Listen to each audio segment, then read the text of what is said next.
Mom, can you tell me a story? Sure. Once upon a time, a mom needed a new car. Was she brave? She was tired, mostly. But she went to Carvana.com and found a great car at a great price. No secret treasure map required. Did you have to fight a dragon? Nope, she bought it 100% online. From her bed, actually. Was it scary? Honey, it was as unscary as car buying could be. Did the car have a sunroof? It did, actually. Okay, good story. Car buying you'll want to tell stories about. Buy your car today on Carvana. Delivery fees may apply. Refreshing wild cherry cola meets smooth cream. The treat you deserve. Pepsi Wild Cherry and Cream. Treat yourself. Spring Black Friday is on at the Home Depot. Save on grills and patio sets that will be sure to bring your hosting game up a notch. Fire up your feast with help from the Home Depot and save on grills. Like the Next Grill 4-burner propane gas grill was $249, now in special buy for $199. Or give everyone the best seat in the yard with the Hampton Bay Mayfield Park 4-piece conversation set for only $399. Save on grills and patio sets with low prices guaranteed during Spring Black Friday only at the Home Depot. Now through April 22nd, while supplies last. Exclusions apply. See homedepot.com/price match for details. Sarah, what's your favorite part of the pig? By far, it is the belly. The belly, everything. I want bacon. I want steamed belly. I want poached, seared, crispy. That's it. Bacon. The belly. It's the right answer. There's only one answer here. I will say crispy pig ears was one of my favorite dishes at Michael's Genuine in Miami. They would have crispy pig ears as a snack. And every time I would come with friends or something, I would make sure that they got the crispy pig ears with the seasoning on top. And then they would have like a little lime wedge. And everyone that came through that restaurant that wasn't sure about crispy pig ears, after that, they were like, oh yeah, that is awesome. So shout out to pig ears as a close second for me. I also love the skin, right? Mm-hmm. Like my road trip snack is pork rinds. Like I'm getting the chicharrones from the gas station and I love them even more if they have like a little bit of that like dehydrated fat like stuck on the back and it's not just pure skin. And I'm going to get the spicy ones. And I tell myself that that's a healthy snack because it's just pure protein. You know, I'm like, this is a protein snack. It's good for me. But we all know it's not.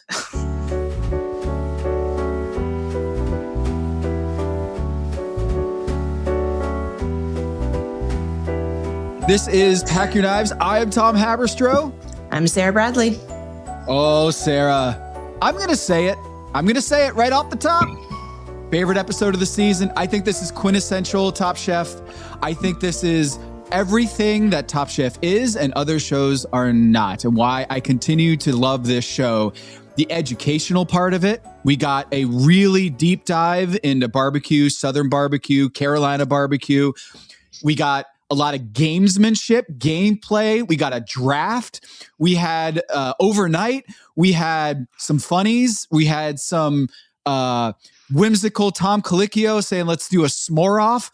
I had no notes on this episode other than positivity. I just thought it was if you wanted to see why Top Chef is what it is and how it's been 20 plus years in this game, watch this episode and you will see all of it. I love when they get the paddles out, Sarah. Like I love a good vote.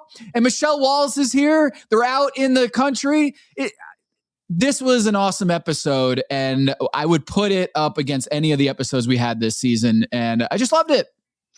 So the overnight cook is always my favorite episode. I think it's like a true testament to whether or not you can withstand like what Top Chef is.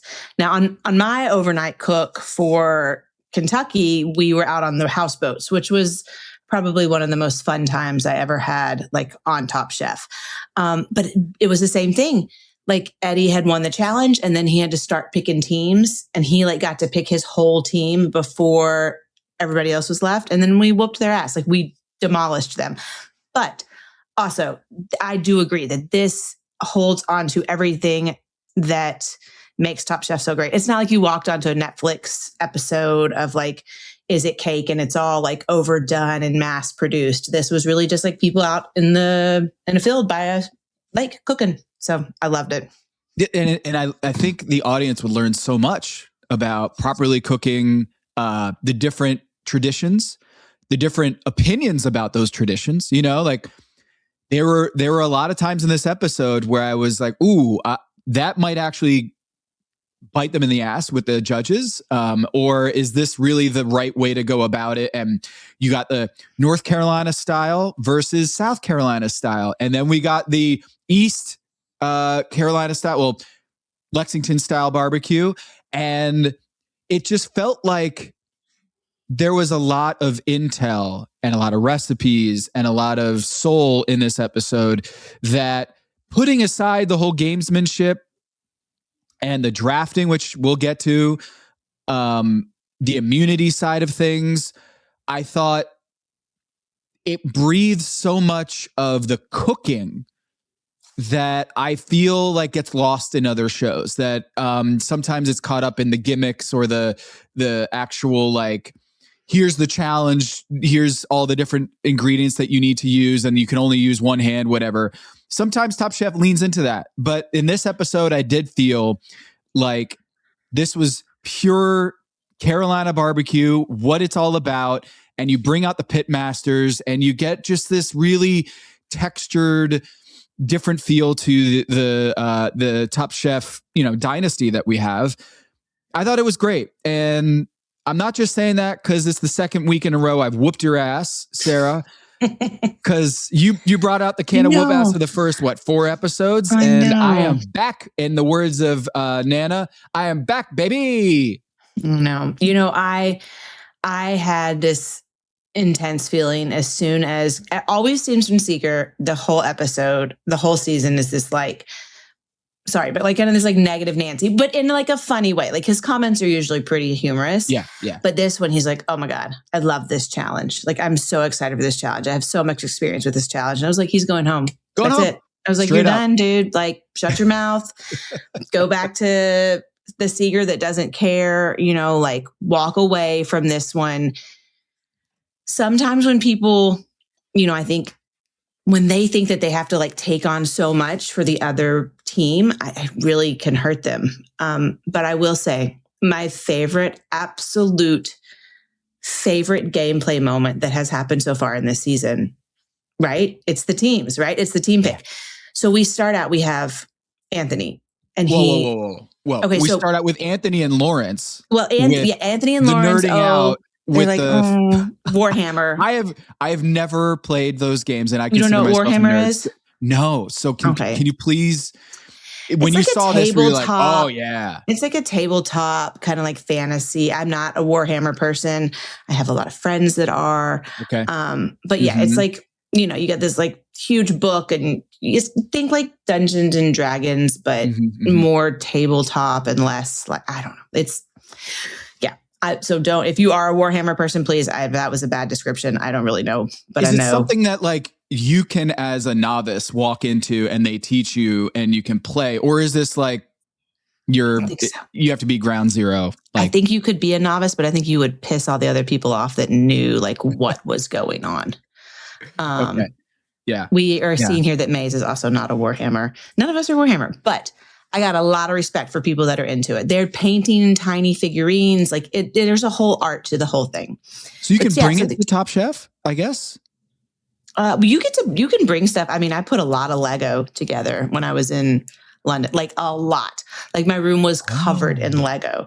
I would just have them keep buying me sets so I could put them together because I had nothing else to do. So yeah, you can bring stuff like that.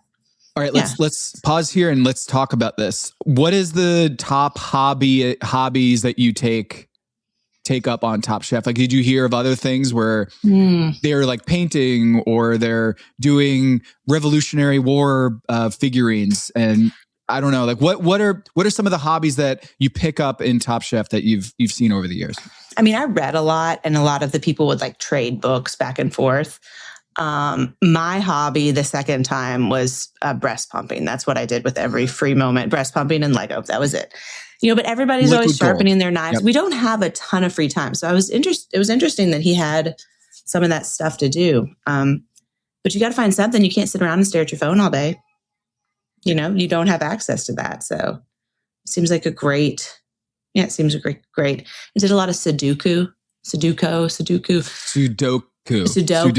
Michelle and I would make them and give them back and forth to each other. We would like make them for each other because we didn't have the little books. So we would actually make them and then like redraw them and pass them back and forth.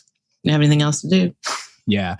I would imagine Legos they would occupy you. So you would send them out and be like, hey, can you grab me a couple sets of Legos? Yeah. And I would pick like the real expensive ones, like the big one, like the London Bridge and the big Harry like Potter ones that are all over my house right now. Mm-hmm. I didn't care what it cost. That's the one I wanted. Mm-hmm. So, yeah, the only issue there is if you're waking up in the middle of the night and have to go to the bathroom and then you step on a couple Legos and then you want to cry. That's all. That's the only downside. But if you're a cleanly Lego person, then you don't have to worry about that. I think my problem would be that I would sit up doing them all night when I should be sleeping. And then I would like wake up in the morning and be tired. But I had like stayed up because I'd be like, oh, I just need to finish like this bag or I need to get to like this part. But then I like couldn't stop because we didn't have TV either. So, we didn't have anything.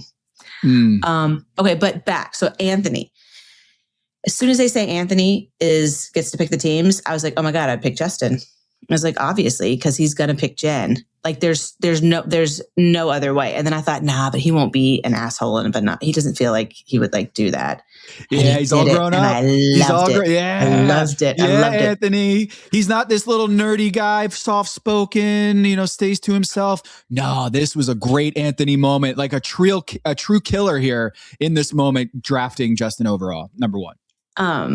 Yeah, so he puts Justin, Gotcha. and then he goes Lawrence, and then he goes Jen, and so like you can see the whole thing playing out. But listen, I'm not going to go total sportsy, nerdy, but obviously the Masters this weekend. So hopefully some of you guys are out there watching it.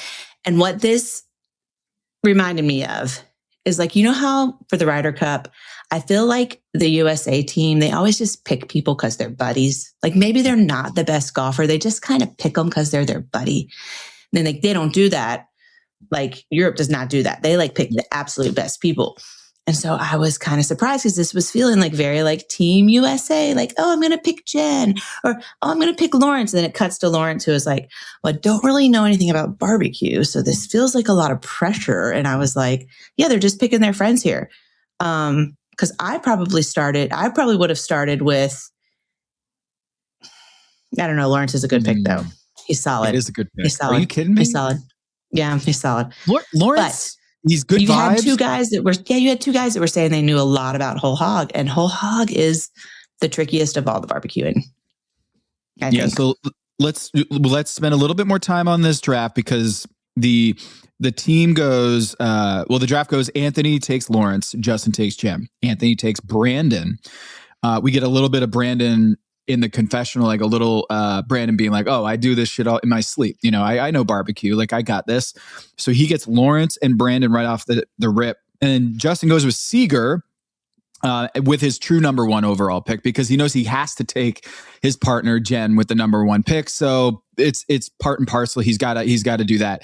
Now, let me ask you this, Sarah. If there was no injury concern with Jen, do you pick Justin number one overall as the captain? Like if you're Anthony and Jen is full, no injury report, do you still, knowing how good Jen is in this competition, do you go with Justin knowing that Jen is going to be on the other team? I don't know. I mean, I probably, even if there's no injury report, I still would have picked Justin. Or I don't know, Jen may not have picked Justin first. That's the vibe I'm getting. Jen might have been like, sorry, baby, but like there's other people. But Justin's like, I have to pick my love. I have to pick my darling. So I think if there's no injury, I think Justin's still a really smart pick. I mean, the twins have shown that they not only will they not pick each other, but they will throw each other under the bus. Yeah. Like, my God. Yeah. Anger. Well, anger there's a little bit moment. of like financial diversification here too. If you're Justin, you're like, maybe we're going to be guaranteed some money out of this if I just not take my partner here. Yeah. But I also think he was probably like, ooh, I'll take her and she'll make milk bread for me. Yeah. Right. I mean, I think what we're getting, I think that Jen is probably, it feels like she's probably the best baker on this season. Like she probably has, like she and Brandon maybe have the most dessert experience, which makes me excited for next episode for her. But yeah. Justin goes with Seeger. Lots to talk about that with Seeger in a bit. Anthony goes with Sherry. You're loving that pick, of course. Justin gets Jonathan, so he splits up the twins. Anthony takes Dwen. With the last pick, Justin gets Oscar. Oscar gets his vindication and redemption later in the S'more Challenge. But the teams are Team Anthony. You got Anthony, Lawrence, Brandon, Sherry, Dwen. Team Justin goes Justin, Jen, Seeger, Jonathan, Oscar. Clear favorites, in my opinion. Statistically and vibes, I think it's Team Anthony all the way. And they were running the table. I mean, they were BTA against the other team in this episode for the first 3 rounds. Right? It was, yeah. Yep. It was basically they're running up the score for the first 3 rounds. But the whole Eastern versus Western, the audience gets a little bit of a tutorial on the Eastern style versus the Western, which is also known as Lexington barbecue. Because Lexington, North Carolina, I'm repping the Lexington barbecue, the Monk family, Honey Monk. This is 3 generations of barbecue cooking, and this is an institution. Like they're in Charlotte itself, there aren't many institutions. Like if you want the best barbecue in Charlotte, the truth is you go outside of Charlotte and you go to Lexington or somewhere else. John G's is also a great one, but this more Texas style barbecue, brisket. But Midwood Smokehouse, who's in this episode, you also have Sweet Lou's. I'm going to Sweet Lou's Barbecue. Lewis Donald, who's in this episode, who kind of taught them how to do the whole hog. I'm going to his restaurant, his barbecue joint tomorrow. And guess who's going to be there, Sarah? It's Anthony, Dwen, and Oscar are going to be at Sweet Lou's on Monday night. So it's like a watch party? A watch party at Sweet Lou's Barbecue, and then Dwen and Anthony and Oscar are going to be feeding a bunch of people here. It's a free event. You have to reserve tickets and stuff, but Alice and I are going to go, and it's going to be really. I'm really looking forward to it. And so, if you have any questions that you would like to ask Dwen, Anthony, Lou from Sweet Lou's, or Oscar, I will carry that over to the event tomorrow, but it is going to be at Sweet Lou's, which is Lewis Donald, one of the folks who does some tutorials here in this episode. But I would have loved to see Sara Bradley kind of introduce, barbecue, what is going on in her mind when the Whole Hog barbecue overnight cook happens. What is Sara Bradley what's going on through her head? So I have to say, okay, so there's a really important thing that they didn't really discuss, but I feel like there's a couple things. Number one, so Western Kentucky style barbecue, when you do Whole Hog, it's a little different. There's competition style where you end up with the skin face up and like the whole head, and you picture the little animal on its paws and the apple in the mouth. There's that style. But then there's like your backyard style, which I feel like was a little bit more of like what we got for this.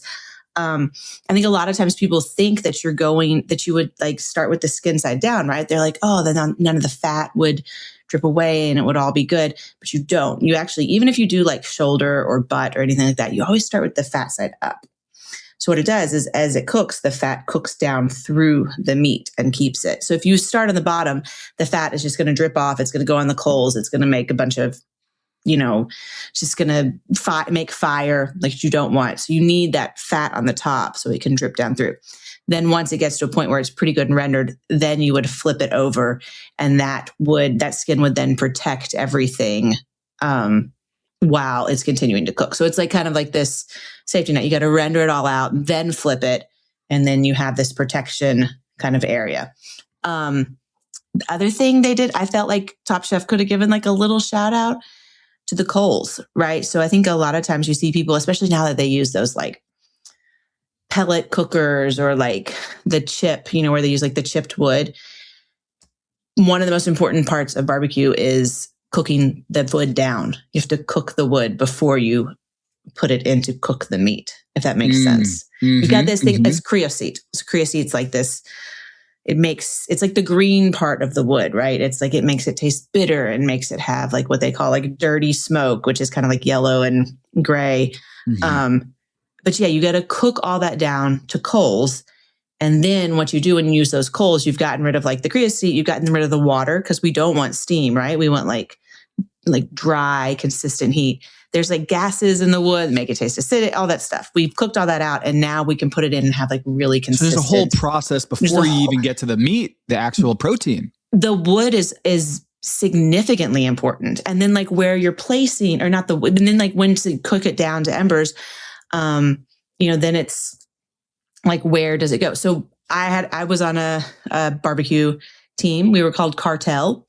We really wanted to, we were all completely nonprofit. We raised all of our money, donated it to historic restoration of buildings in downtown Paducah. That was like our shtick. We were called the Cartel and we wanted to sell our meat by the kilo. And the city of Paducah was like, we don't think so. And we were like, what? That'll be so much fun. And they were like, no, you cannot sell your meat by the kilo, which we should have done anyway. But we won a bunch of competitions and a bunch of awards, and we raised a lot of money. And we had a big, huge burn thing called Lucifer. It's this huge thing. You put the wood in on the top, and then as it cooks down, the charcoals would live on the bottom. They would fall through these grates, and then you used that to feed the smoker. And around here, all the smokers are usually, a lot of them are made out of like plywood. If you don't have the money to buy a big metal one, it's like coated plywood. So, Paducah they're style. Fabulous. Paducah style. Yeah, Paducah style. And trying to think, what else fun do we do? Oh, I like to put pink lemonade powder in my barbecue rub. I'm sorry, what? Yeah, so that's like an old timer thing. Wait, hold on. What makes pink lemonade pink? This is a very dumb question. I don't think I've ever figured probably this red out. Food dye. Right? But yeah, I'm sure. It's not about the pink part. It's about the citric acid. So it acts as a tenderizer, right? Like why it can't you acts just as get Minute Maid lemonade. I guess you could use regular, but it's the powder. You're going for the powder, the powdered lemonade. Yeah. It has like citric acid in it, and the one that I get has apple cider acid in it as well. So that acts as a tenderizer, right? Like acid tenderizes meat. Plus, there's like some tanginess, some like tartness, that you can get like with all that fat. Around here, people mop their meat. I didn't see anybody there mopping their meat. Is that something they do out there? No? I mop my meat every day. That's a bad joke. I am sorry. It's all right. It's all right. I didn't see any mopping either. Yeah. Yeah. And we do that with like apple cider vinegar and apple juice. I mean, there's like a whole thing that I saw was very different than Western Kentucky style. But that's what's so cool about it. It's so specific, right? And then Seeger kept calling it North Carolina, South Carolina. But that wasn't the competition, right? It was East-West. I have a lot of problems with Seeger in this episode. No. It would be like me being like, oh, well, in Western Kentucky, we do it like this. Nobody fucking asked what you do in Western Kentucky, Sarah. This is East versus West, like the Carolina. North Carolina. Split the state in half. Nobody cares what you're doing in Western Kentucky. So I get it because it's Top Chef Carolinas. But that you're going with Lewis Donald and you're going with the Monk family. Like the pit masters here are, I think, kind of in the Lexington, Charlotte area rather than South Carolina. You're not cooking in front of a bunch of Charleston chefs or in other parts of South Carolina. So I kind of feel like Seeger flexing his Rodney King background, which is cool. But I would have liked to have him say, I know who I'm cooking for today, and if I'm going to win this challenge, I need to cook Carolina style or Western style or Eastern style barbecue because that's really what's going to make me win this challenge. I felt like that was a big mistake for him. Is he was trying to show off his like who taught him rather than playing to the challenge, and that's always kind of a balance. We've had it in time. Vinny last year, I remember Vinny wouldn't bring his cook to the challenge. He would always be like, oh, my mentor so-and-so and my mentor this, and this is how they did it. This is how they did it. Instead of being like, I'm going to bring in a couple of things that I learned from them, but I'm going to infuse my style, and this is my style that I'm going to bring to this competition. And I felt like Seeger had his ego brought through a little too much in this episode. And yes, we get it, but there were some mistakes here, and I thought going with the kind of what was it? He had the loin, but the star of the show was the pig ear, right? That I think they really liked the pig ear terrine, and they were like, wait, but you didn't do the loin very well. And he kind of scoffed at the idea of taking out the loin before, you do the whole hog. And then we got one of the chefs, Brian, the pitmaster, Brian Furman, was like, that's actually how I do it. So shout out to you for pulling out the loin before you actually do the whole hog. So when you're watching Seeger do this, Sara, did you have the same feelings as I did, as if it felt like he was doing too much in this episode? Yeah, I felt like he was so focused on the cook. And they were a person down. I mean, I saw at one point Jen was in there, like you saw her trying to help lift that hog like onto the smoker. I don't think there was anything wrong. They didn't really pigeonhole. They didn't really tell them that they had to say, well, this is East style or this is West style, right? They just showed them the two styles of how they cook the hogs, and then they let them run with it. I mean, from what I understand from just reading, I guess the biggest difference is really the sauce. Yeah. It's like East is like this vinegar pepper, and then West is this like ketchup vinegar, and they call it a dip. Is that right? Significant difference there is that one Eastern style is the vinegar based sauce, and then the West Lexington style has ketchup in it, and also the Western Lexington style it is only chopped shoulder, whereas the other is whole hog. So I would have interesting game design here is it would have been interesting if they decided to do two teams. One is Eastern style, one is Western style. But I kind of feel like if one is whole hog and one is just doing the shoulder, that seems like a unfair difficulty level. Or maybe if you just have one cut of the pig, that might be difficult to actually have different ways of presenting it. So Sara, if you're doing game design, are you happy they didn't go with a Western versus Eastern style barbecue competition? Yeah, I think it was nice. I mean, they could have said like, cook it however you want. We really want you guys to stay with this. Like, no, I don't know. I mean, it's hard to be like, your sauce has to be ketchup based and your sauce doesn't have to be ketchup based, right? Because so I think giving them all of the knowledge and letting them break it down and do it the way they want was good. But then you've got like Seeger, who's making like a carrot barbecue sauce escabette. I don't know what it was. So you didn't even really have barbecue sauces on some of them. And I guess you didn't have to. I'll tell you what, this is the craziest part about Seeger. Seeger, not only is he going to take over the majority of like cooking it, but he also says, well, I'll take the hardest cut of meat. And was like, okay, Seeger, like I already was feeling bad for Seeger. But then I had to rewind back because I realized they still have not talked about who has immunity, right? Yeah. That used to be, that was a huge thing. Every episode, this person has immunity. So we know Anthony has immunity, but they don't even mention it. I'm glad they don't even mention it. And then here he sits with immunity, and he is like not even speaking up, saying that he'll take the loin. It's like the hardest, like Seeger says, I'll take the loin and I'll do a lot of the cooking. And then Anthony just sits in the back seat and is like, well, Brandon has so much experience with whole hog cooking. And then Brandon's like, I don't want the loin. And Anthony just sits there quiet and says nothing. And I don't like it. And maybe Anthony is really, really getting deep into this gameplay.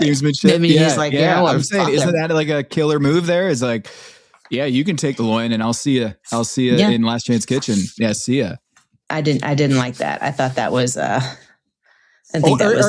do we rule out the possibility that magical elves snipped out any sort of immunity discussion in that car, and it was a discussion like, oh, I'll take the ham since that's like, as opposed to the loin, it's a dry piece of meat and may not be the easiest to work with. But you're just saying, yeah, I don't think this is a magical elves edit thing.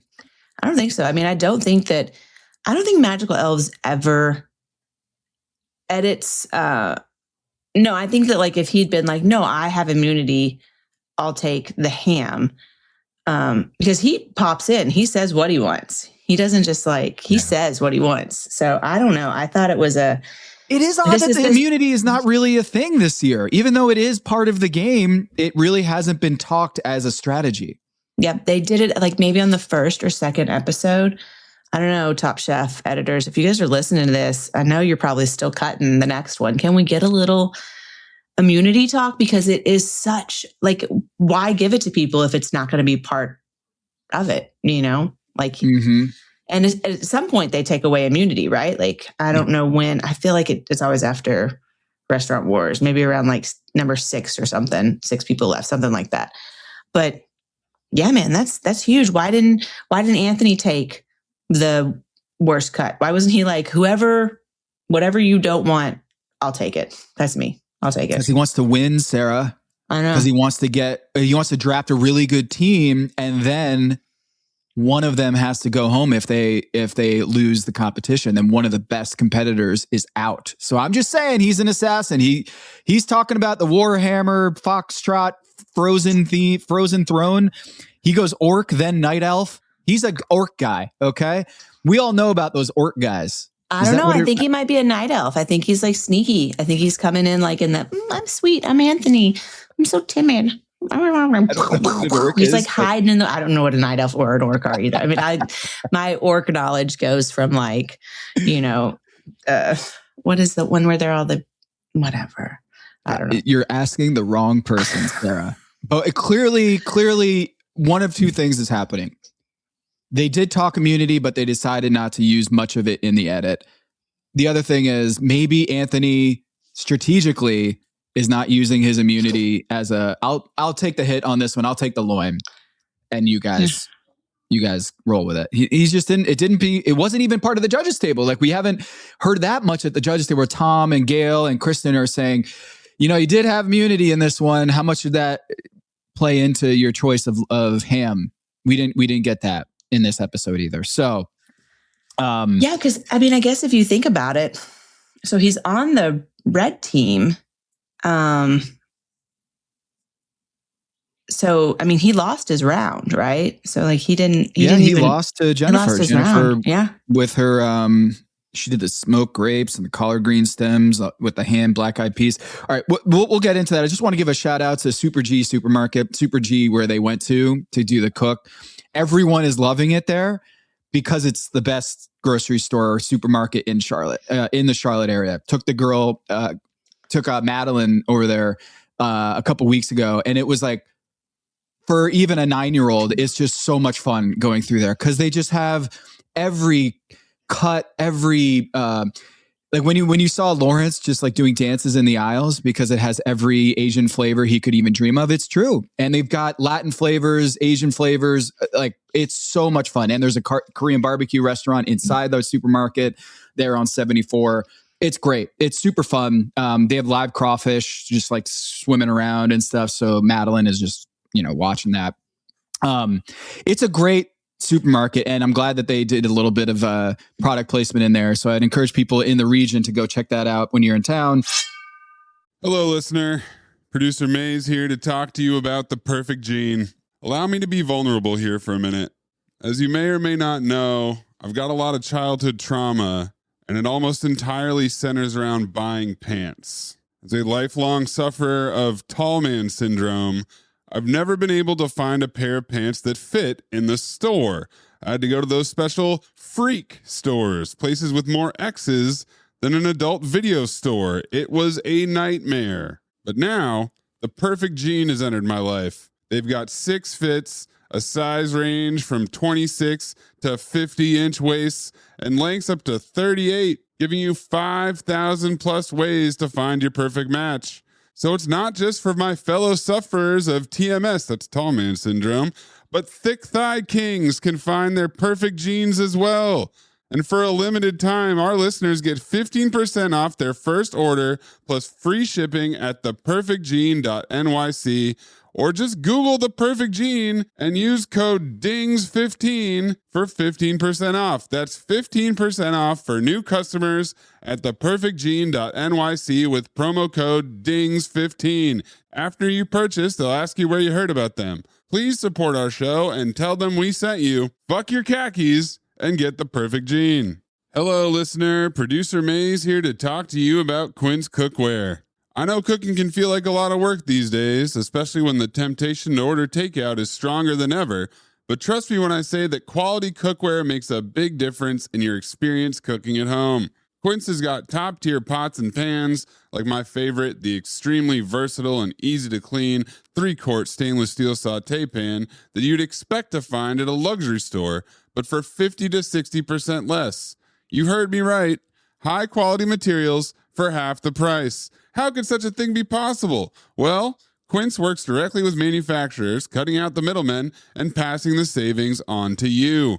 Now, Quince even carries fine wine, from Napa Valley vineyards to Dom Perignon Champagne, enough to fill the Nile. Ho ho! So what are you waiting for? Upgrade your kitchen with Quince. Go to quince.com/dings for free shipping and 365-day returns. Now available in Canada too. Go to quince.com/dings, DINGS, for free shipping and 365-day returns. Quince.com/dings. Good sleep is everything.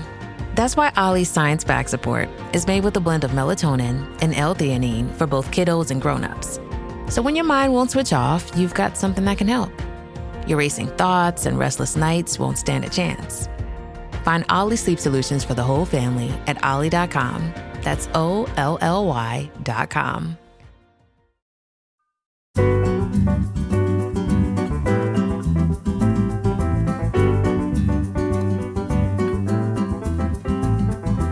When we see the whole North style versus North Carolina style versus South Carolina style, Seeger talks about the Coles, and you want to have the whole hog first before you do the Coles. That's South Carolina style, rather than putting in the hot coals with the whole hog and you slowly cook it. Did you have an opinion either way when you saw Seeger?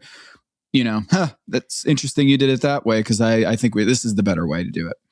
I don't know, man. I don't know that there's that much difference. Like those coals, like a scoop of coals, you throw a scoop of coals in there, you could drive the temperature up, 25, 50 degrees. It's going to drop because you open the door. But then when you shut it, all of a sudden you see the thermometer.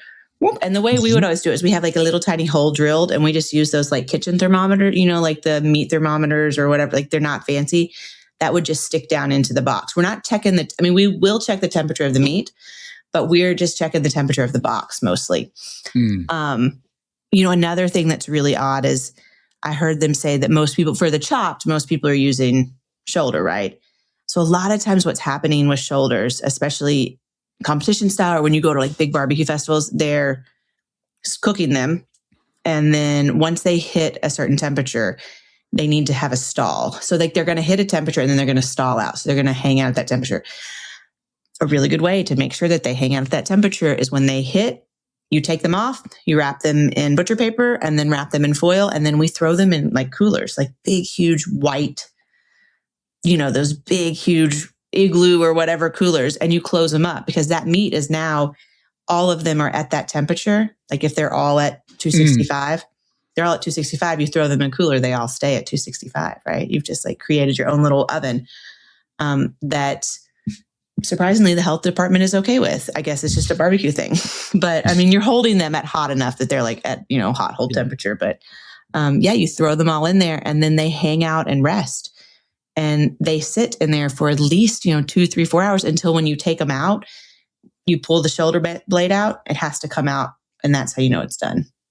So when you wrap them, they're still pretty firm, but then they're holding at that temperature. So I did appreciate that they talked about that the meat needed to rest. Like once they got it hot enough, it still needed to rest because it's all tight from being cooked and it needs to calm back down. What are your thoughts about Seeger being the martyr? I'll stay here. You guys go do the s'more competition. I'll keep an eye on everything, because he operated like he was the captain of the team, that Justin wasn't the captain of the team.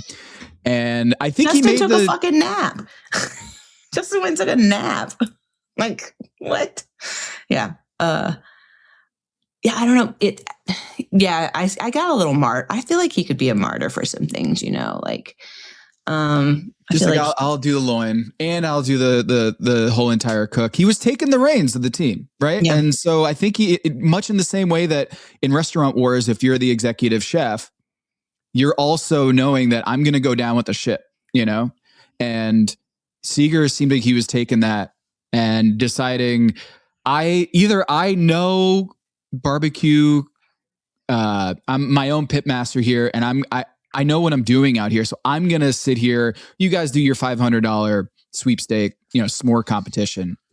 But it just seemed like time and time again, he just was, I felt like just putting himself out there too much. And maybe that's what it takes to win Top Chef is your ego. Every great player, every great chef, there is some ego involved here. And in this game, I felt like just it got the best of him. I'm like looking at everything that everyone did. Probably that dish, the loin round feels like it was like technically one of the, I'm going to say superior. I'm going to use that word. So if you talk about Seeger, he makes a crispy pig ear terrine. So in order to make a terrine, first of all, you have to cook all of the meat properly. Everything has to be done. Like I'm talking about the one that he would make. You could see it. It was layered. So he makes this. So he has to poach those pig ears and get them nice and tender. You could see, it looked like there was like little layers of meat in between the pig ears. The skin is going to be like kind of gelatinous or collagen-y, and it's going to hold the terrine together. And so he has to make that. He had to roll it. So he rolled it up in plastic. He let it set. Then he has to cut it. He has crisping them up to order. So that amount of work right there, that is just a crazy amount of work. And he does that. And then, but he like they said, that was so craveable and so delicious, but the loin lacked. So, he had these two things.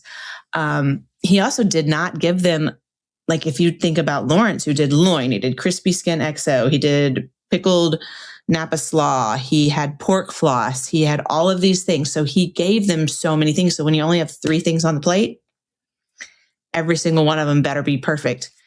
Because you saw Sherry, who had 500 things on the plate, and she, they could all create their own perfect little bite, which normally I hate. But I think that probably technically the loin round was probably the most technical with the terrine, and then pork floss.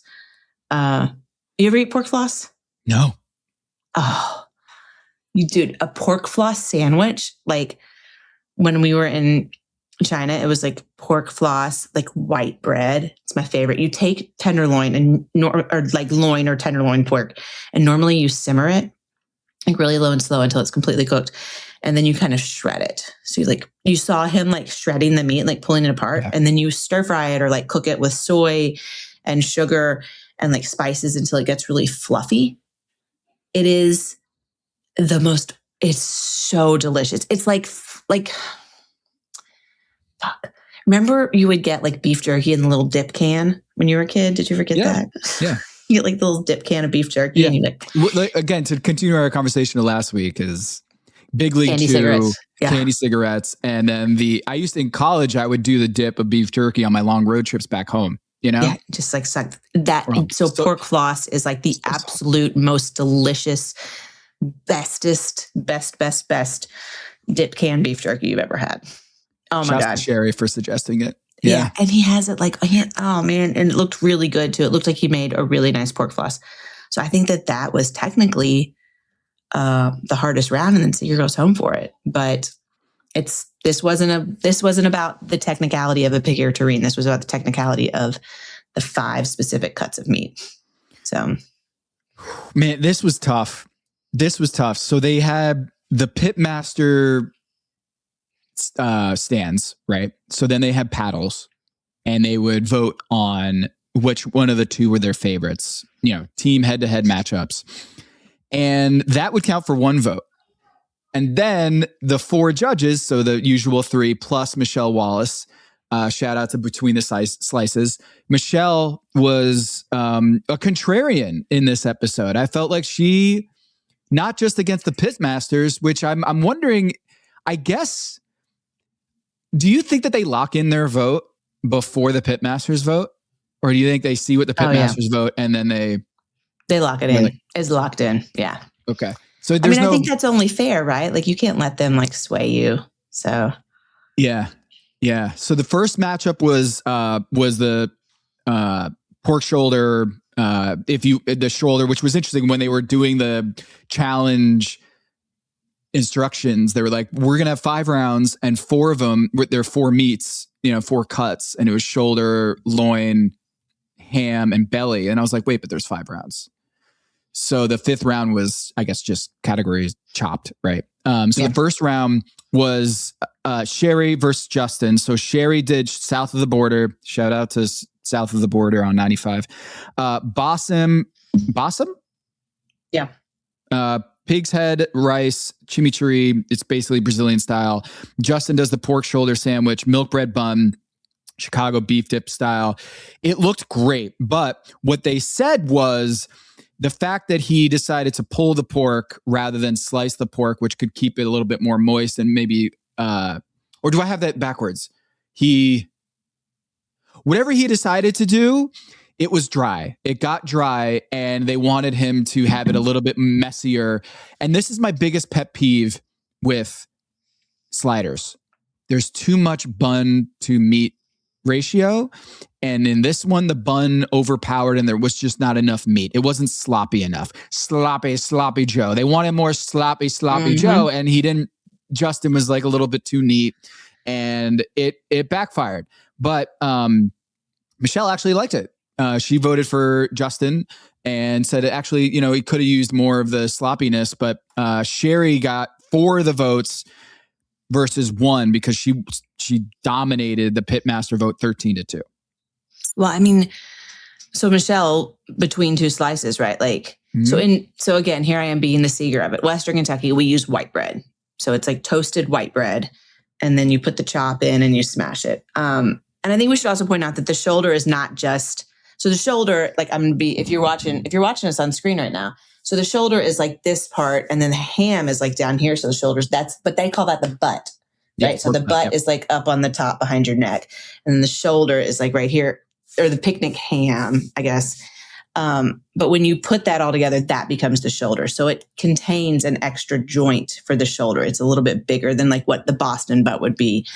And, like this meat down here, you have to pretty much, it's kind of like it's not really sliceable because it has a big, huge bone in the middle of it, but the part up at the top is. And so I did appreciate that Justin gave them some of that. Like I could see that he put some of the like really crispy parts from the bottom part of the shoulder, but then he had like the butt area up type where he had sliced it.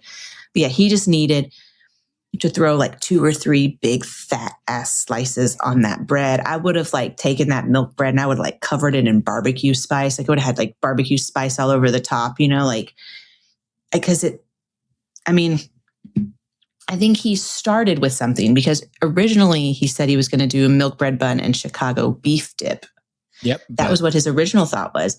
But then you saw it turned into like having pickles and having coleslaw. And he's got Alabama white barbecue sauce, which I love.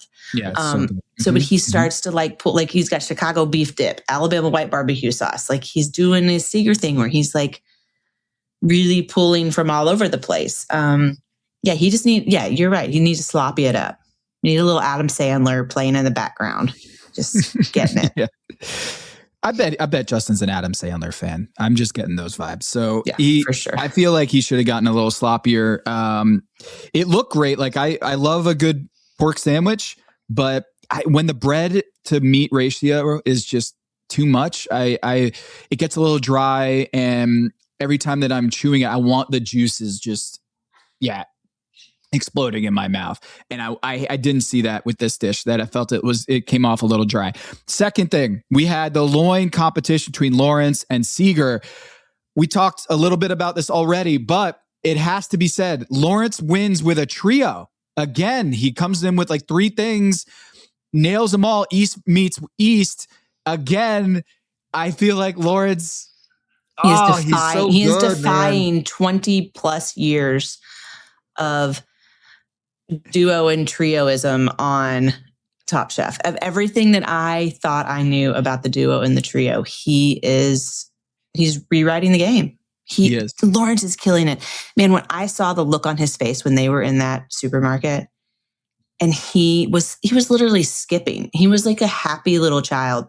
I felt like he was going to really pull something out. But I also think he does a really good job of like paying respect to what the challenge is. Like, he's just really smart. Is he smarter than Anthony? I don't know. We'll see. But they by the way, in the point standings, Lawrence is at 32 points, fantasy points, and Anthony's at 31 in the way that I've scored things this season. So Brandon's at 24. He's next up with the belly competition against his brothers. Again, I thought this episode was awesome, and it was great to get like a genuine brother mano a mano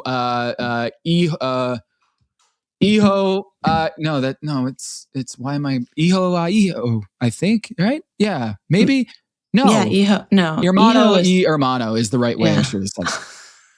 I'm so it's like, sorry. how do you say mangoes in Spanish? He's like mangoes, but with an accent. Like, Mango. Here you are. Like, it's like, how do you say taco in Spanish? It's just like taco, but with an accent. Like, oh my God. For a guy who used to live in Brazil, my Latin America and all the Portuguese and Spanish is really just embarrassing. But we had Brandon and Jonathan here with the belly off, and Jonathan decides to do this, the pimento espuma, and Tom Colicchio walking through was trying to talk him out of it, and it didn't work. Gail said, hey, one of the best things about pimento cheese is the actual texture of the cheese. The espuma just did not work, and it curdled, I guess. And so, Sara, it seemed like that was a deal breaker for all involved. So I saw him, and he's like, hey, can I get everybody to come over here and test this? And he's like making this cheese sauce. And in his hand, he has a bottle of pepper vinegar. And if you want to know how to make ricotta at home, you take milk and you heat it up and you add vinegar, you add acid. You can use lemon juice or white wine vinegar. Vinegar makes emulsions less stable. So like, I see him, and he's like made this emulsified sauce, and now he's adding vinegar to it. And I'm thinking, there's no way that's lasting. That's not going to last for hours. And then he's going to put it back in an ISI. I mean, the one way he probably could have made that last for hours is he could have put some Velveeta in there. Velveeta in my realm is God. I love Velveeta. It has like iota carrageenan and kappa carrageenan, which is like it comes from seaweed. It's like a stabilizer, but it makes things it makes like fat products or dairy products specifically when they get hot to not separate. So he could have thrown a couple chunks of Velveeta in there, and his life would have been A-okay. But you could see it kind of separated on the plate. And I agree that I don't want hot. I mean, we make pimento cheese grits at the restaurant, but like, I want cold pimento cheese out of the tub with a Ritz cracker, laying next to the pool, which is literally what I did yesterday. That's what I was doing 2 days ago. Laying by the pool with my kids, eating pimento cheese and Ritz crackers. No Benedictine. Okay. Oh, I mean, I love Benedictine too, but you know, if you guys don't know what that is, that's a Kentucky reference to green cream cheese. Mm-hmm.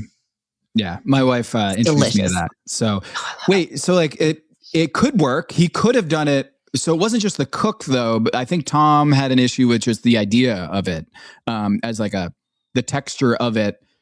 Also, even if he cooked it well, I don't think a soup of pimento would have worked in this episode because it doesn't feel very barbecue-y, but you know, sometimes that works outside the box thinking, where Brandon, he did the mustard onions. I like, of all the things in this episode, I wanted to have some of those mustard onions in there. I'm just a huge fan of both of those things. And so when he does all of the different preparations in this, 15-0 sweep.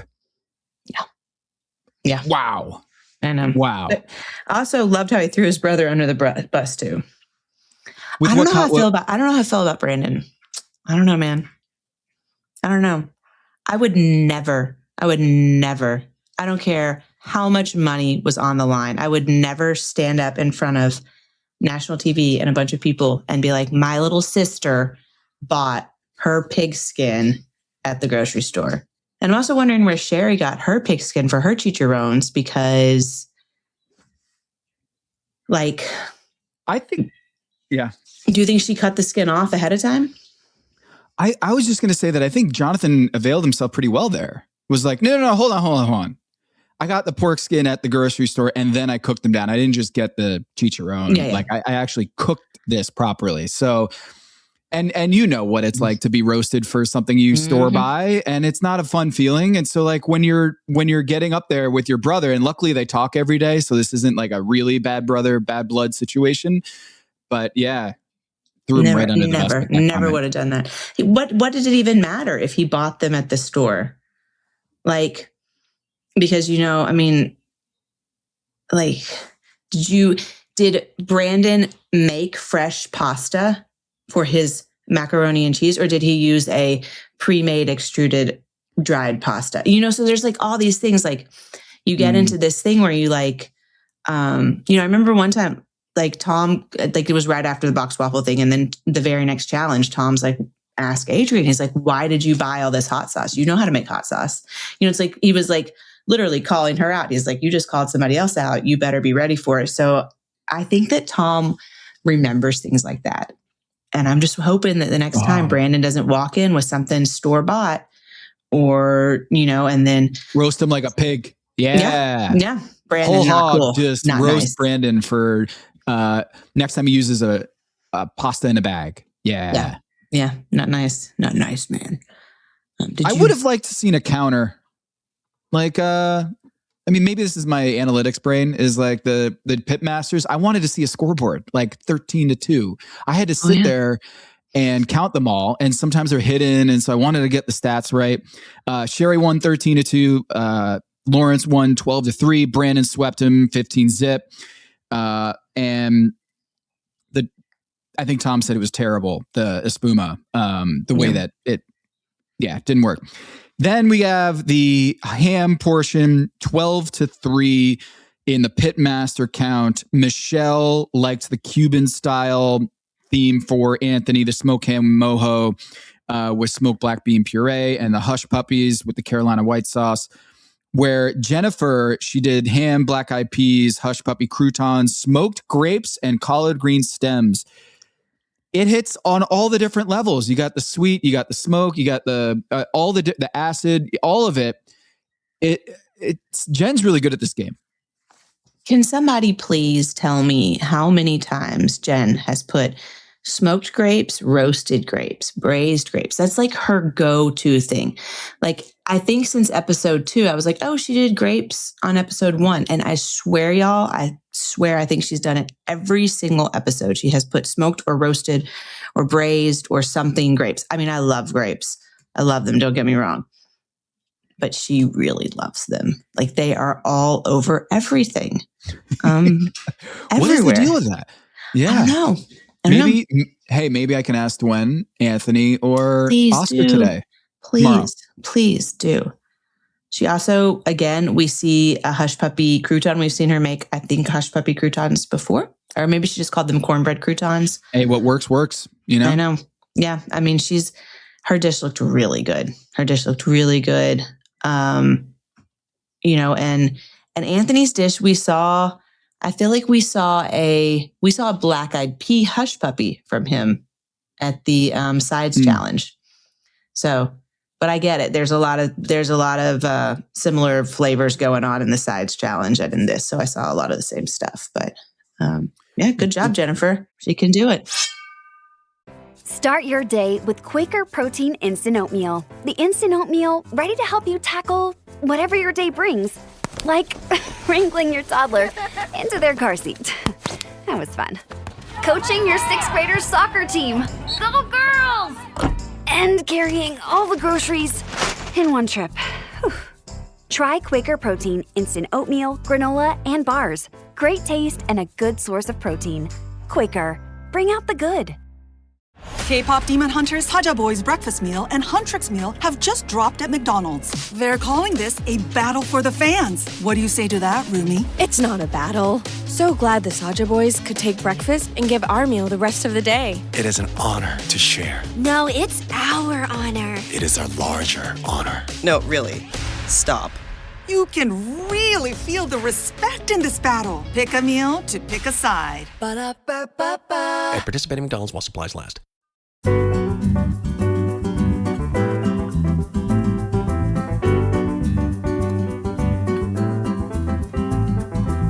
Dwayne and Oscar in the finale, the final group. It was I guess, the chop portion. And this was the only one that was close-ish. Well, this is kind of gets back to like voting and politics and stuff and all that, which I'm not going to get into. But like, just because you win or someone's projecting you to win doesn't mean it's not going to be close. And so if it's 10-5, maybe those 10 votes, they were all like wavering, you know, and it was a lot closer than the scoreboard suggested. So maybe the other ones were closer than what the scoreboard suggested, but this was the only one where the margin of victory was within 5. So Dwen, she does the chopped pork with the spring roll, and then the mango spring roll with the 50% nuoc man, and then the vinegar Carolina style dipping sauce. Oscar does. Is it we're showing our linguistic blind spots here, but is it better to say tamal or tamales? Like, I've always thought it was a hot tamale, but maybe that's an Americanized, bastardized gringo way to say it. So I think Oscar says tamal. So I kind of feel like that's the way to go. Listen, I think I said tamale one time, and then the person, we were like somewhere, and it was on one of these things. Like, I said tamale, and like Gail said tamale, and then the man that was like the judge was like from Spain, or maybe he was like a Mexican. I can't remember what it was. And he said tamal, and then everyone in the room changed it to tamal. We all know, none of us said tamale. It's like, I don't know. Maybe it's maybe because it was one, or maybe you are cooking a pot of tamales and you're just eating one tamal. I'm not sure. I'm sure that someone will let us know. Yes. He does the blue corn flour tamal. I'm not sure. With the pig face stuffed, it was pig face stuffed, and then a cortito and a ahogado sauce. Yeah, it looked really good. Swept the judges. The judges all went for Oscar and went against the pitmasters. Pitmasters like 10-5 in Dwen's favor. So that one was pretty close. Yeah, I think there was probably some technicality to Oscar's dish, but Oscar comes back. He was like, you know, he comes back. We thought he was going to be eliminated. Now here he's like winning his round. He sweeping the judges. He gets that s'mores. You know, he does it. He finally some points for you, Tom. Thank you. I didn't need the points this week, but I'll need it in the long run. Can we talk about s'mores real quick? Yeah, give it to me. Most overrated dessert ever. I hate how it's sticky, and the greatest ingredient, the number one thing you need to have when you go make s'mores is a wet fucking towel. Because look at Tom, he's miserable. Like he's happy because, you know, it's whatever, 10 o'clock and he's, you know, having some desserts, whatever.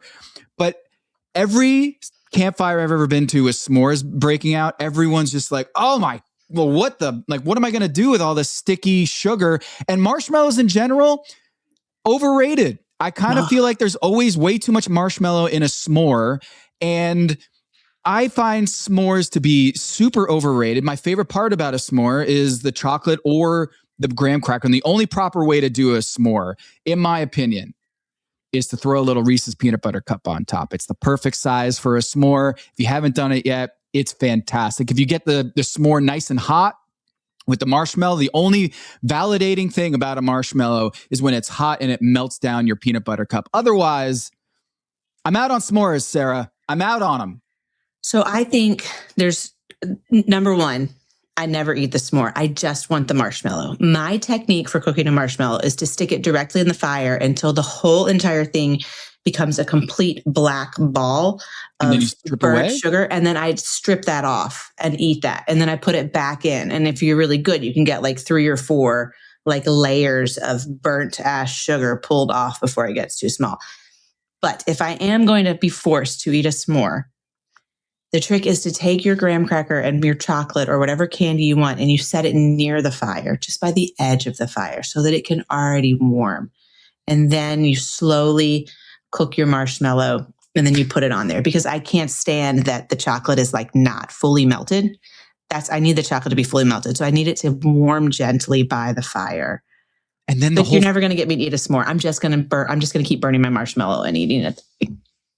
And then the worst thing that happens is when you bite in and then the graham cracker snaps in half and then you've got nothing. You've got nothing going on. So when you slow cook it there or just warm it up a little bit also helps to avoid that disaster that happens where you lost your bun. You've lost your bun right off the rip. I like graham cracker. Like I think graham cracker for whatever reason in ice cream, just it gets so much better when it's in an ice cream thing. Graham cracker alone, I'm okay on. But I just feel like a s'more is like how many marshmallows was the marshmallow like a giant marshmallows that they were using? Because it looked like there was an excessive amount of marshmallows on those sandwiches. Yeah, you got to put like you get the campfire one. You know, like next time you go to the grocery, look, and there's like the regulars, the mini, the whatever, but they have the campfire one that's like the size of I don't know, maybe a small baseball. Are there different sizes of baseball? I'm trying to think of something that's a little bit smaller. Baseball. Yeah, a little bit smaller than maybe like a tennis ball. Like a lacrosse ball, tennis ball. I don't know. It's in that range, and those are the ones you want because you can. I'm telling you, you got to try a marshmallow the way I'm saying. Okay, you burn it, and if you don't want to burn it all the way, you don't have to burn it all the way. But I like it to be completely on fire, and then you have to go, and then you strip the outside, you eat it, and then you go back in. Try it. I'm telling you, man. I don't know. Oh, it's so all right. good. I'm gonna do it, but Oscar does win it for the spicy marshmallow s'more, which I like that move. Oscar's back. Giving me points. He has 10 points overall. Jen has 12 or 11 points. Jonathan has 13. Brandon has 24, his bro. Sherry has 17. Gwen has 19. But really clear favorites at this point is Lawrence and Anthony with 32 and 31 respectively. So Red wins. It's not even a question. Red wins, but I'm glad that they have the whole like money on the line. And we know that I think the bottom three, poor Justin. I don't think Justin really needed to be in the bottom three, but since they had a bottom three, Justin was there. Because I think Seeger and Jonathan, I think in terms of the judges table, it seemed like they were, I don't know, you tell me. They liked Jonathan's belly. They said the belly was cooked really nice. They're like, the belly's cooked really nice. There's a really nice amount of fat. They just hated that cheese thing, the cheese foam. Justin, they thought his meat was a little underseasoned and that there wasn't enough of it. It almost seemed like they liked Justin's other stuff more than his meat. Jonathan, they liked his belly, but Seeger, the meat was dry. The standout on the plate had nothing to even do with the pork loin. Maybe if he'd like layered some of that pig ear with pork loin, like maybe that would have been a trick. So he could have called it like a pig ear and loin terrine and not given them, he gave them a slice like this big. It was tiny. The portions were minuscule. It is barbecue, dude. Like hook them up. Let him like really get in it. But if he'd done, or what if he'd done like a big, huge slice of that terrine and he'd done like the loin and then a big slice of that crispy terrine. So they had to like eat it together. And then that crispy, like that juicy, delicious terrine would have like gone into the loin. I mean, I do think there were some, and same thing with Jonathan. It could have been a presentation thing. He could have switched it up. And then that's where Justin got into it too. They made it too fancy. One of the things that was interesting here is that we got an immediate confessional. Rarely do we see at the Masters Clubhouse at Augusta right after a loss, do they get an interview? And we saw that from Seeger. Do you remember that ever happening where they were like, hey, we want to get you right after this instead of the normal, as we talked about last week? They didn't do that in season 16, but in season 20, I remember when they first started doing, they call it like OTF. It's an OTF on the fly interview. And they started doing them. And that was the first time I'd seen it. And now I notice that they have them more because they don't, like we talked about one time, like, do you go straight back and do an interview after it's wrapped? And no, you normally don't go straight back for an interview, like after you've just lost or whatever. At least I don't think you do. I don't know. I've really only ever been kicked off Top Chef once. Even though I've never been able to, complete and win, I've only been told to pack my knives and go one time out of the 36 episodes I've been on. Flex on but them, I've still never won one. So, there you go. But it just looked, I felt bad for Seeger. For all I've said in this episode, he stayed up all night. He talked a big game. They made fun of his loin and his dish. And then he's got to do a confessional right afterwards. Like, let him go to sleep, please. But I guess this is Top Chef. You know, this is what you sign up for. Yeah, he looked really defeated. Like, he really looked really sad on this one. It was like back to not happy Seeger. And I didn't like it. You know, earlier I said I wanted him back. I don't want to see him lose, though. So we had Erica Roby from Blue Smoke Blair's. We had Matthew Berry from Midwood Smokehouse. Just walked by there this morning on my way over to the Salty to get some donuts with the girls. And Midwood Smokehouse, it's here in Charlotte. There's got a couple locations at the airport. You can get burnt ends at the Charlotte airport, which is also great. Shout out to the Charlotte airport because they got Chick-fil-A, they got Bojangles, they got burnt ends at Midwood Smokehouse, Sarah. So how many airports can you get burnt ends at? That's a really, really fun addition to the scene, the food court scene at the airport. The other thing I want to say is one time I went into Midwood Smokehouse and in the line to pick up food was Cody Zeller, 7-footer from Indiana University and former Charlotte Hornet. And so when the NBA player needs some protein, they're going to Midwood Smokehouse and he's getting a chopped barbecue plate or what have you. Good to know is that NBA players, they do like the Midwood Smokehouse. So there was in between Winston-Salem and Charlotte on the drive is Lexington, North Carolina, and that's where Lexington barbecue comes from. So if you hop off the highway there, off of 40 or 85, what have you, Lexington barbecue is smack dab and halfway between Winston and Charlotte. So go check it out if you haven't already. It's legendary. And I will report back tomorrow, next week's episode, and tell you how it all goes down. Okay, question. Do you think that people are like entering the transfer portal and they're like, I'm not going to go to this place because their food, like the food sucks? Do you think that there are kids like, are people like that refined in their palates at that age where they're like, I want to go to this city because the food scene is fabulous? Because we know there are a lot of NBA players that are like really into it. But do you think that early on? No. Nope. They're just who's going to give them the most money? Yeah. So are you trying to recruit players to Kentucky? I mean, you know, Kentucky has great food. They have really good food in Lexington. Are you saying like, hey, next time, we have like 4 players on our roster. When you have 4 players on the roster. Yeah. It's rough. It's rough this year. Well, this is the whole idea is college basketball right now. Anyway, so Seeger goes home. The dry loin carrot didn't work. He goes to Last Chance Kitchen. One last thing before we get to Last Chance Kitchen. I feel for you, Justin. We've all been there where you're like, hey, you want to come into bed, sweetie? And she's like, nope, I'm going to stay down here. I'm good. And they had to show that on Top Chef. So that was a rough moment on Top Chef to have that moment shown. Yeah, we've all been there where our husband's like, hey, do you want to come to bed, sweetie? And you're like, no, I can barely fucking move my shoulder. I'm not climbing up a ladder. Like, why are you even asking me? Like, you should be down here tucking me in and like putting a pillow under my shoulder and giving me Tylenol, getting me my ice water before I fall asleep. Why are you upstairs with all the lights still on, asking me to climb up there? No, honey. So that's what you were thinking. You're like, oh, poor guy. And I'm thinking, damn right, Justin. Of course she's not climbing up there to get in bed with you. She's got a cast on. I don't know if she was wearing the cast at the time, but that was, sweetie, you want to come up here? No, I need to go to the fucking hospital. Okay. I mean, before we go to LCK though, we do see, this is the next episode. We see the crying. We see the Kristen and the Justin crying. We see, where she looks pretty like she's hurting at judge's table. I mean, she does not look like she's feeling good. And then she walks out of the kitchen. So I'm wondering, what happens. Yeah. And then what happens to the gameplay aspect of it is if she goes home, do they finish the episode and send someone else home for a double elimination? Because that's where it all gets crazy if she goes home on a DQ, an injury DQ. And then what happens to that episode? Does he go with her? I mean, I wouldn't think so. But he could, right? He could be like, well, she's not here. I'm not here. I don't know. I feel like the contract wouldn't allow for that. Thrown off. I mean, we've had it before where some weird thing happens and then it throws off the whole pacing of the episode of the season.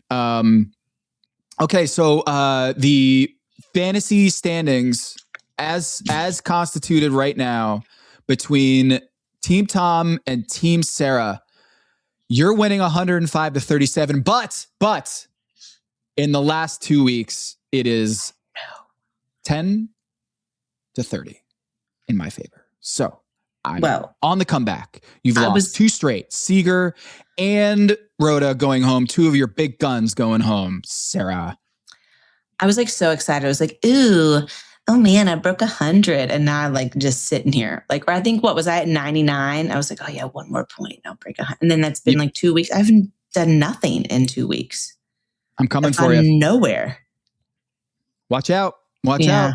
Speaking of Rhoda, she goes against If you guys Nana, are wondering, we're looking at this little, okay, if you're watching this, not only does Tom have all of them, but at the bottom, you have like season 21, season 22, season 20, sheet 5. I mean, you have all this stuff. I went back looking through it all. Well, this is from one of our listeners who set up he or she, I can't remember, gave us the score sheet and was like, hey, I made a score sheet. This was years ago. And I've just been using that because it's a great Excel spreadsheet or Google sheet. And so within there is past seasons that this user, and I am so sorry that I don't have it here. You know what? Can't I look up who like started this thing? Give out their personal information. Yeah, give out all their passwords and give their home. I'm going to just dox them real quick. No, thank you so much for letting us borrow this for all these years. And so amazing. It is great. And there's a lot of black just rows for my team because once again, I just lost a chef in Nana. So Rhoda versus Nana, your Rhoda versus my Nana. It was an interest. This one got even more product placement. I felt like Myrtle Beach, the tourism board, forked over a couple G's in here and said, all right, well, if we can't get a Top Chef episode, what if we get a Last Chance Kitchen episode? And we had she crab soup with Heidi Vukov. A little shout out to Hook and Barrel in Myrtle Beach because this is a Myrtle Beach challenge. Sara, she crab soup. Let's go. I just had a bowl of she crab soup. My mom and I both had a bowl on Thursday night. So this, for spring break, I went down to Panama City Beach and I stayed at Kelsey's home. She has this like cool little bungalow right on the lagoon. And I went down with my parents and my kids and husband, and we went blue crabbing. We like threw the crab traps off of the dock and caught a bunch of crab. And then Kelsey came down the last couple of days and she said it is the biggest blue crab she has ever seen. I swear, we got this one crab. It was huge. I didn't even realize that they got that big. But yeah, so we caught a bunch of blue crab. We ate a bunch of seafood. But it was really fun. We would go out. I was like obsessed with checking the traps. So when the blue crab popped up on the TV, I was so excited. And my kids were just like ecstatic too, because we'd been catching them all week. So they felt like kind of connected. Did you feel like you were on alone a little bit where you went to go check your traps? Maybe that's why I was like so into it. Yeah. You're trying to see if your gill net caught anything. Yeah. I also was like, I didn't let any food go to waste. Like I had a bunch of raw chicken in there. Like, but then also like one day we had a rotisserie chicken. I was like, I'm putting it in there. And then we got this crab. And then I was like, I'm putting these leftover hot dogs. Everything. I didn't let anything go to waste. I was like, I'm putting it in the crab trap. I don't know if that's what you're supposed to do, but it was really attracting the crabs. They were going crazy. So yeah, it was fun. Awesome. Did you ever get bit or snipped by a crab? I have before. Dungeness crab are much meaner, I would think, than blue crab. We used to cook those a lot at this place I worked in New York. And I got snapped by a Dungeness crab. Got me like on the kind of the fat part of my hand next to my pinky. And broke the skin. And I was screaming and rocking my hand. And I remember somebody grabbed my hand and like held it over the boiling pot. And when they put the crab down into it, the crab let go. I mean, it was on there. It was like on. Yeah. Blue crabs didn't get me though. But I loved Rhoda's dish. I wanted to eat that. Yeah. Oh my God. I wanted to eat that. And I actually thought, as soon as I saw her doing it, I thought, oh man, that is so smart. Like, that's so smart. Singaporean chili crab that Nana did the mac and cheese right off the bat. I was just like, I don't love the idea of like you're cooking for your life and you're making mac and cheese for Tom. Didn't love that idea. But I also was a little nervous about Rhoda's spice level and Tom being like, ooh, you just blew me out with the spice level way too hot. Because we've seen that on Top Chef before where they're like good flavors, but way too much chili in here. So Rhoda, she's back. Man, and that dish was nostalgic, right? Like here you have Tom talking about that he went and caught crab with his father and clams, and this was his thing. And then he's like, oh, you expect me to pick it off? I don't care how chefy you are. You will never forget. Like my kids are never going to forget like catching blue crab with me and then, watching me kill them and eat them. Like that is never going to escape them.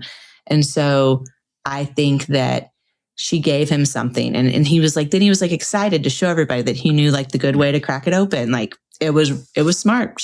I think she played that one perfectly. I hope Rhoda comes back.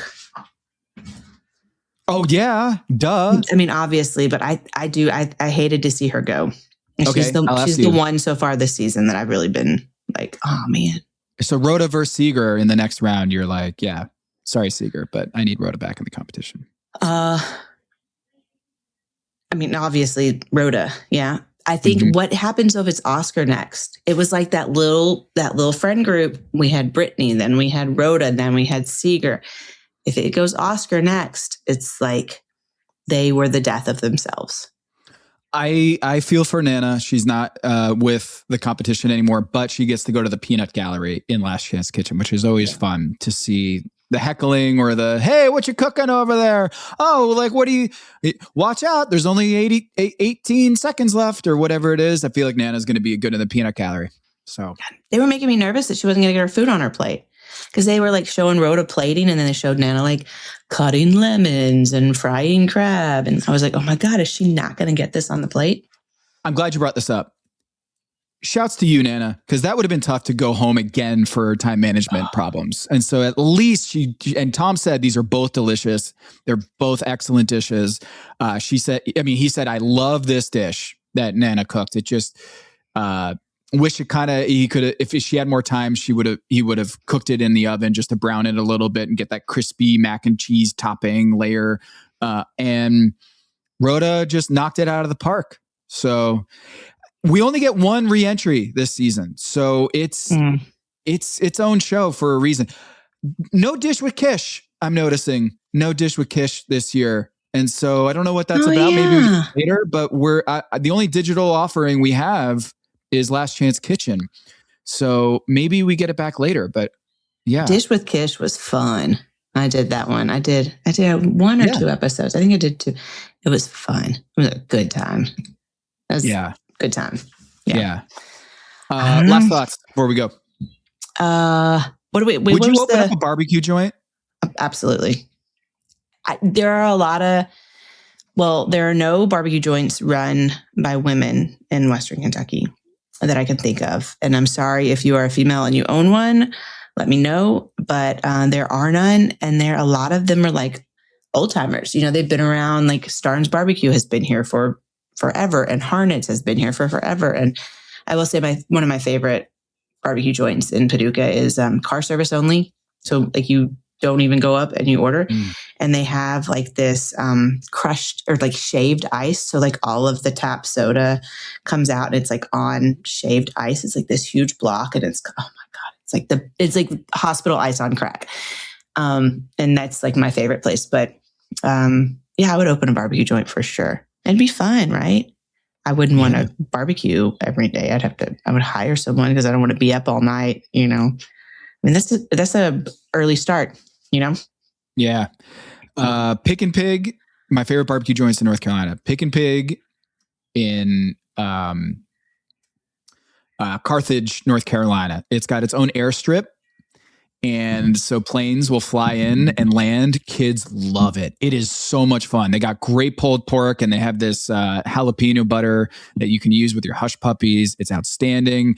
So go to Pick and Pig in Carthage. If you're out there kind of in the Moore County area, Pinehurst, Southern Pines, in there, go check out Pick and Pig. John G's in Peachland, North Carolina is a lot of fun. It's one day Saturday and it's Texas style, but there's a lot. You're going to be in line for 2-3 hours. I went with the girls one time and we had a blast. You get to meet everybody. Everyone's tailgating together and you meet people from all walks of life waiting to eat John G's food. That's also great. And then, Sweet Lou's in Charlotte. I'm going to be there on Monday night. I'll do some intrepid reporting there for you, Sarah. Any Anthony or Oscar or I want to know about the grapes. Want to know about the grapes. What's going on with the grapes? What's with you and the grapes? I'm like, no, what's with Jen and the grapes? Okay. Yeah, I need to know. Yeah. All right. Well, great. For Sarah Bradley, I'm Tom Havisher, and this is Pack Your Knives.